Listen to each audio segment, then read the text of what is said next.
திமுக கூட்டணியில் தேமுதிக போட்டியிடும் 10 தொகுதிகள் குறித்து இரண்டாவது சுற்று பேச்சுவார்த்தை. மதிமுக, மார்க்சிஸ்ட் மற்றும் இந்திய கம்யூனிஸ்ட் கட்சியினரும் திமுக குழுவுடன் இரண்டாம் சுற்று பேச்சுவார்த்தை.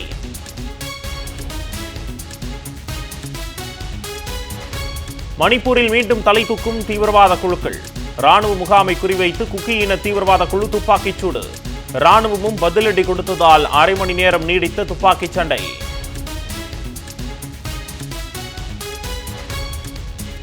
கன்னியாகுமரி மாவட்டத்தில் பாஜகவுக்கு அதிக இடங்களை ஒதுக்கியதால் அதிமுகவினர் ஆத்திரம். தளவாய் சுந்தரத்தின் புகைப்படங்களை கிழித்தெறிந்து கண்டனம்.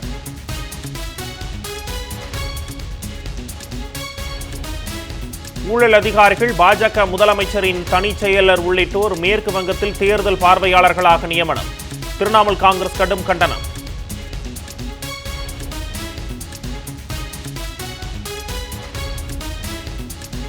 திராவிட மாடல் ஆட்சியில் வரலாறு காணாத வகையில் மகளிர் தொழில் முனைவோர் எண்ணிக்கை 7 மடங்கு அதிகரிப்பு. 2021ஆம் ஆண்டில் 1,26,000 இருந்த மகளிர் தொழில் முனைவோர் 2025ஆம் ஆண்டில் 9 லட்சமாக உயர்வு.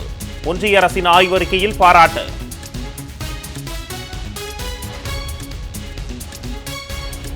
%100 வாக்குப்பதிவை வலியுறுத்தி சென்னையில் விழிப்புணர்வு நிகழ்ச்சி.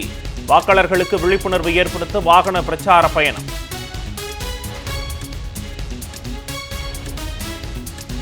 வடமாநிலங்களில் நிலவும் கடும் பெட்ரோல் தட்டுப்பாடு. உத்தரப்பிரதேசத்தில் பெட்ரோல் நிலையங்களில் குவிந்த வாடிக்கையாளர்கள் ஒருவரை ஒருவர் தாக்கிக் கொண்டதால் பரபரப்பு.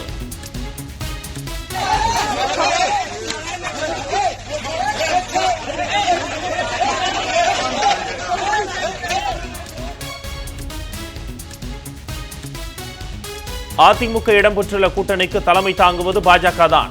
தமிழ்நாட்டில் நோட்டாவிற்கும் கீழே இருந்த பாஜகவுக்கு அதிகமான தொகுதிகளை அதிமுக ஒதுக்கியுள்ளதாக அமைச்சர் சிவசங்கர் விமர்சனம். சட்டம் ஒழுங்கு பற்றி பேச தகுதியில்லாதவர் எடப்பாடி பழனிசாமி. முந்தைய அதிமுக ஆட்சியில் மழை வெள்ளத்தின் போதும் கொரோனா காலத்திலும் மக்களை நேரில் சந்திக்காதவர் என அமைச்சர் சேகர்பாபு பதிலடி. 2024 மக்களவைத் தேர்தலின் போது நெல்லை எக்ஸ்பிரஸில் 4 கோடி பறிமுதல் செய்யப்பட்ட விவகாரம்.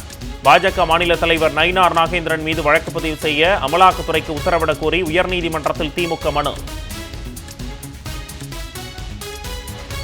தமிழ்நாட்டில் வாக்காளர் பட்டியலில் பெயர் சேர்ப்பதற்கு இறுதி வாய்ப்பு.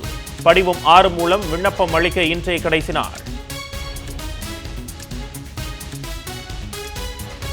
உரிய ஆவணங்களின்றி எடுத்துச் செல்லப்பட்ட 189 கோடி ரூபாய் பணம், பொருட்கள் பறிமுதல். தலைமை தேர்தல் அதிகாரி அர்ச்சனா பட்நாயக் தகவல்.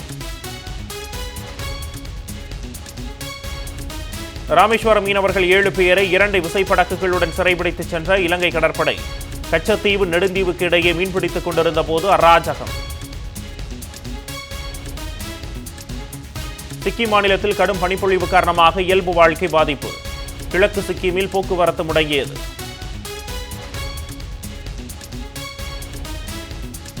போர் கட்டுப்பாட்டை ஈரான் மீறிவிட்டதாக ஐநா பொதுச் செயலாளர் ஆண்டனியோ குட்ரஸ் குற்றச்சாட்டு. போரை முடிவுக்கு கொண்டுவர இதுவே சரியான நேரம் என்று வலியுறுத்தல். நடப்பு IPL தொடரில் பெங்களூரு சின்னசாமி மைதானத்தில் பிரம்மாண்ட தொடக்க விழா இல்லை.